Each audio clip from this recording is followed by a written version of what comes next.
So good morning, everybody. I'm going to talk to you today about indoor farming. I'm from a seed specialist company called KWS, and my name's Jill Covey.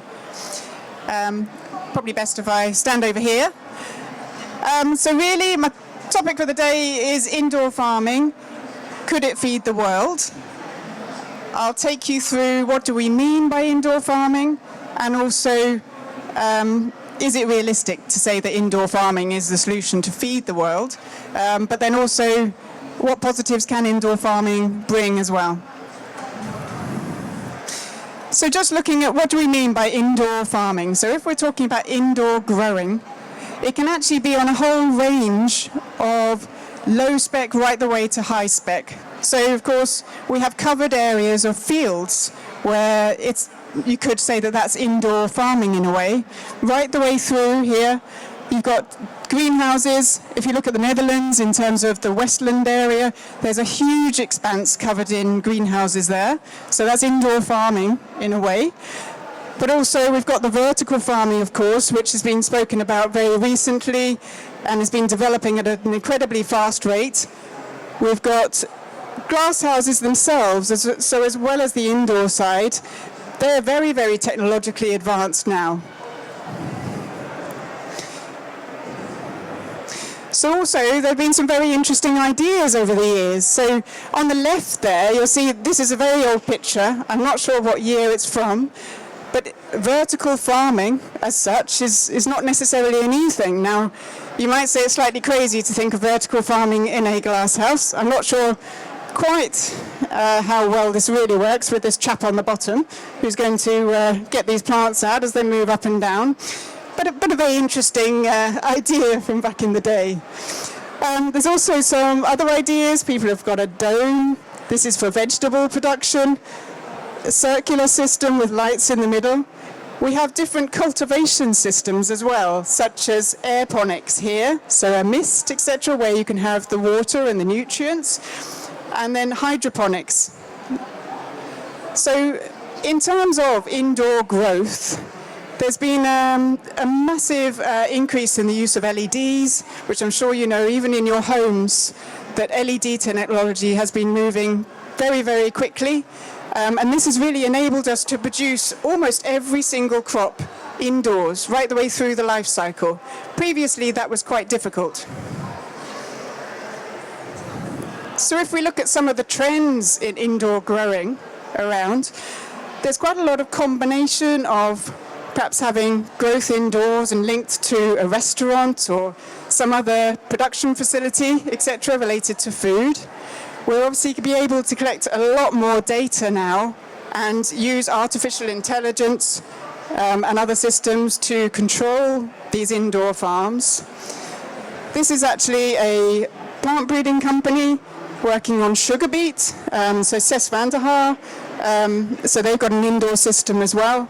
And we've got little indoor farms, if you like, springing up in supermarkets as well, so that people can actually go and harvest and take some of their own produce in there as well. This is an example of what a large-scale indoor farm could look like. This isn't any company in particular, this one, but it's built in the desert, as you can see. A little sort of oasis there, a whole production site with everything going through from the very start of the process to the finishing product. And these links, these aren't exactly linked, but this is just an example. So in the US, there's a company, 80 Acre Farms, which is a very big company, and they are looking at producing leafy greens in a large-scale facility, right from start to finish, continuous production of a certain quality, high-value product, basically, that can go straight into the supermarkets or straight to the consumer. Zero pesticides on here, produced in almost a sterile environment, and all automated as well. So there's some great things happening in indoor growing. One other big example, just from last year, so this was the largest greenhouse in the US, or indoor growth facility in the US. So it's over 25 hectares, so that's over 36 football pitches. It's producing more than 20,000 tons of tomatoes a year, which is a lot. However, if you think of that in the capacity of what we consume in the UK, we consume 500,000 tons of tomatoes. So in actual fact, that's 4% of the UK tomato consumption. But still, if you look at this facility, it's enormous. It has its own reservoir. It's got artificial intelligence in there, a lot of robotics. There are people still involved as well. But a state-of-the-art facility, is this something that's going to just grow everywhere? So just to come back to the question at the beginning. So it said, could indoor farming feed the world? If we have a look at what feeds the world, these are the most important crops and crop groups. So here we have the yellow bars with the global acreage in million hectares. And then we've got the grey bars with the actual production, so the millions of tons. So really, the crops that we're looking at there, we've got corn, rice, and wheat. So corn, meaning maize, is a pretty tall crop. It is possible to shorten that crop. We've got rice, obviously, produced in the paddy fields around. And then wheat, of course, which is grown on a huge area and produces, is responsible really for about a fifth of the nutrition across the world. Here we've got some of the other crops, and perhaps when you look at some of these, you might think that vegetables, where we have grouped all those together, which probably we need to separate those all out, some of these might be better suited to indoor farming. Oh. So if we looked at wheat, just as an example on there, 734 million tons is currently used around the globe. The average field yield is actually very low, at just 3.4 tons per hectare. If you look at the record, though, that's 17.4 tons per hectare. That's produced in New Zealand. In actual fact, it was the UK that held that record until very recently, 2020, and that was about 16.5 tons then. So there is a huge potential to increase field yield as well. But you've also got to look at the cost, so of going indoors, and then the area that could go on. So if we were to produce wheat indoors, how would we do it? There are many different systems. So this container system, so like your shipping container really. This is a revolving system that moves all the way around, so nobody goes in there. It basically revolves around, so you have the lights at the top, then you've got hydroponics and the water going in. This other one is from Australia, and this is like a plug and play. So the water and all the electrics, etc., are external, and then it has a container box that almost gets plugged in, and then you can take it out again. And so it's producing a certain produce. So you could have a different one in each box. Other ones, so this is Aero Farms. So in a warehouse, you have vertical farm, basically, producing however many layers of the crop that would fit in. That can either be a bit more manual, such as this, so you can see the crane as well, the scissor lift, or it can actually be a all-inclusive box where you literally plug this in one side, it goes in, it goes all the way up and round, and then comes out the other side. This is our Techno, a company that sells globally. So there are lots of different options. So if we looked at wheat, we need a lot of wheat. Wheat is heavy. Cost-wise, it's a low-value product, really, when you're looking at a ton of wheat. I mean, you could buy a ton of wheat at the moment. The price has increased a lot, but you're talking about £250, £260 for a ton. It's not like leafy greens. So looking at this, I mean, if we did a very, very rough calculation to produce the wheat, we could say that we could increase it to 25 tonnes a hectare, we could maybe fit in 4 growth cycles in a year. So saying you get 100 tonnes a year, just roughly working that out, you could end up needing an area which is still 734,000 times the size of the O2 arena. Even if you stuck in 10 layers, it would still be an awful lot of hectares that's needed. So really, what I'm saying, for some of these lower value, very large volume products, indoor farming is not going to replace your traditional agriculture and what is needed.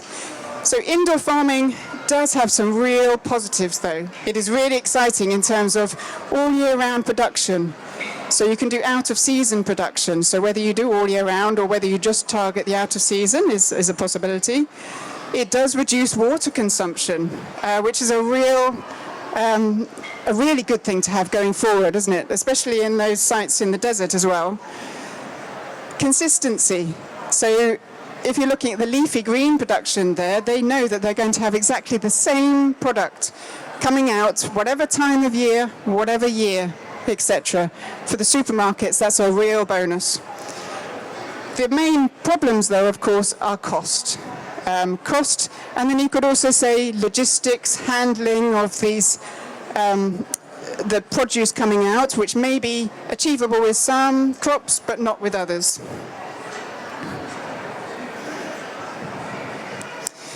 So just coming back to that slide about the food groups, we're looking at wheat there.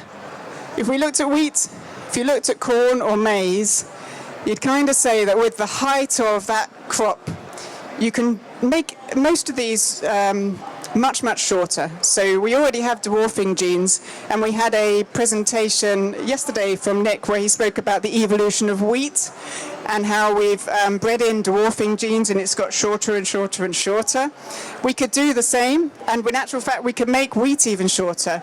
There's been space wheat as well that recently went to space, which was a even dwarfed wheat to the ones that we grow in the fields. So we can adapt the crops more for indoor, but still, as I said, the volume that we'd need to produce would not feed the world. So really, if you're looking at some of these corn, rice, wheat, we're still going to need the field production.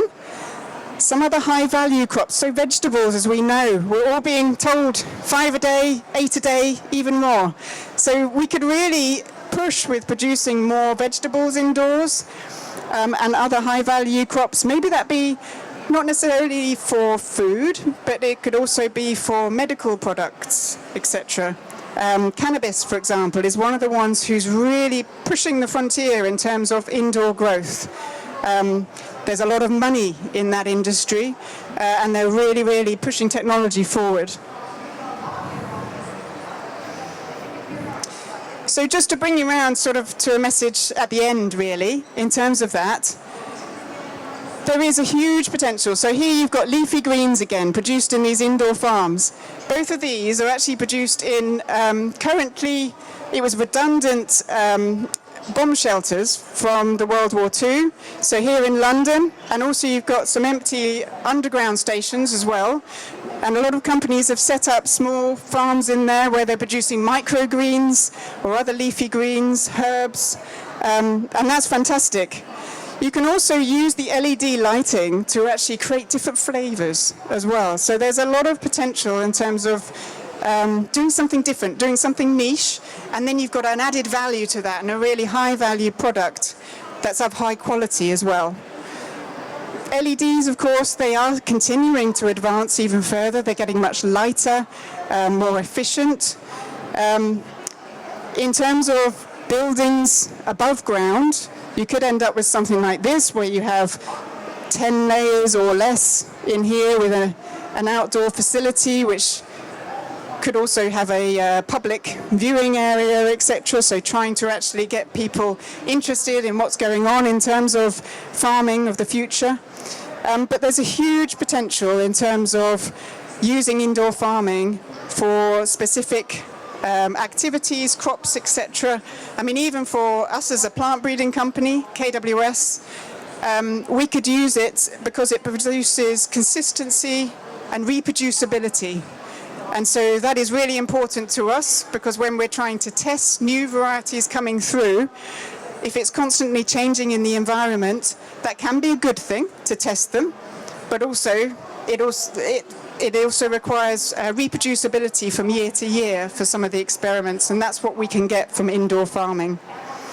So overall, no, we couldn't feed the world with indoor farming, but I would say that there is huge potential, and we could do a huge amount with it, not only with food, but with a lot of other products and crops, etc. Thank you very much. Thank you very much, Jill. Any questions on indoor farming for Jill before we let her go? Well, the one from me, I was just thinking we saw an awful lot at the commercial level there, big facilities as well as smaller ones. Looking into your crystal ball, do you think there's any likelihood that we'll, at a home and family level, we'll be able to do it really micro, and we'll see production of maybe some of those leafy greens, fruit or vegetables in everybody's house in a couple of decades? I think you're dead right on that. I think we will get that, definitely, because just where you saw with the supermarkets there, they've got the little huts that you can go into. Why not have that? It's a bit like a greenhouse at home, but now with added LEDs, other technology, etc. You could even have something that's sort of self-managed as well. You can buy off the shelf, and it's managed. It could be managed remotely as well. So a lot of these, with these greenhouse systems, there aren't actually very many people there. It could be managed remotely. And these are real investments in the long term, and this is a nascent technology. There's a lot of research going in. They're not thinking in years; they're thinking in decades. But is the recent energy crisis having much of a blocking impact on this because energy bills are going up? Is that hitting these type of businesses now? So it's a very good question, that, and very relevant. Yes, so these are very energy intensive, and that is another reason why it's very important to make sure that there's good reasons for going into these large-scale developments. I know there are a lot of plans for going across the US and also into the Caribbean in terms of these leafy greens, which could be large-scale, sort of high developments nearby to cities. So there's no food miles. It is going to be expensive, and I think this then rules out some of those crops that were a bit more marginal, and those activities where, the energy crisis is just going to make the cost too expensive. There were a lot of companies that went into indoor farming and have come out of it because they found it either that it's a lot more expensive than they originally calculated, but also they underestimated slightly in terms of the needs, especially for underground, the needs for ventilation and airflow as well. I mean, airflow is key in these. LEDs are great, but they do actually produce heat. They haven't got the radiant heat like the high-pressure sodium lights have, but they produce heat. So therefore, then you need a cooling system, more cost, exactly that. And so, there were a lot of other considerations to take into account, and for sure the energy crisis will be having people doing recalculations. And just finally then for attendees, oh yes, please, question. What are the key scientific gaps remaining for indoor farming? Good question. So scientific gaps. So I'd say the LED lighting is continuing to advance. I've seen some amazing LED lights quite recently, actually, that are really changing things. Sensors. We've done quite a lot of work with sensors, but they still leave quite a lot to be desired in terms of actually being able to rely on them. I know there's greenhouse managers who would like to rely on them more, but they've got that nervous side. I don't know whether it's just greenhouse managers maybe who get very nervous with their plants when they're not close to them. But sensors, artificial intelligence. So it would be great if the system was able to read the plant and be able to adapt the conditions to the plant within these facilities as well. Thank you. So you said one of the advantages of indoor farming was reduce water consumption. Yeah, can you explain how it does use less water than conventional farming? Do you have a rainwater collection, I imagine? Yeah, so basically you can recycle the water in there and you can control it much more. Obviously with the recycling you do need to take a huge amount of care over pathogens within that, and also there can be a build-up in the system of things you don't want. But generally you can manage the water. You haven't got the evaporation as much, where you can control the climate fully. So where you've got a field, you're obviously open to the elements, etc. So you're going to use a lot more and waste a lot more. There'll be evaporation even when you're trying to irrigate. In a greenhouse, the same in a way. I mean, you would have times when you can't completely control the environment. You can control it reasonably well. So this is where we're saying indoor vertical farming, where it's fully controlled, you'd have a certain climate, so you won't be putting in more water than you would be in a system where the temperature is increasing and evaporation. And how does the pollination occurs indoor? Do you still need bees and insects? Yes, so that's right. So there are companies who supply the bees, you bring them in. You need to actually take care in terms of the lighting. So bees need UV as well. So there have been issues where companies have installed lights, because obviously you don't really want the UV with humans in there, and then they've had problems with the pollinators being able to find their way around. But yeah, we use insects. And just finally then, Jill, seeing a lot of merging of different specialties here, what are the sort of research jobs of tomorrow going to be in? Engineering, agriculture, robotics?